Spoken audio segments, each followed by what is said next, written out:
To reset your Omnipod PDM, start by making a list of your preferred settings, which you will input after the reset. Go to the settings icon and select PDM device. Then choose Reset PDM. If you have an active pod, deactivate it by selecting Deactivate Pod and confirming by tapping Deactivate Pod again. Next, delete existing user settings by selecting Reset PDM and confirming by tapping Reset PDM again. After the reset, refer to your user guide and follow the initial PDM setup instructions to re-input your personalized data, or seek assistance from customer support at omnipod.com.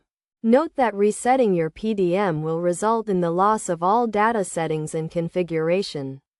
So it is essential to back up any important data before starting the process. By following these steps, you can successfully reset your Omnipod PDM.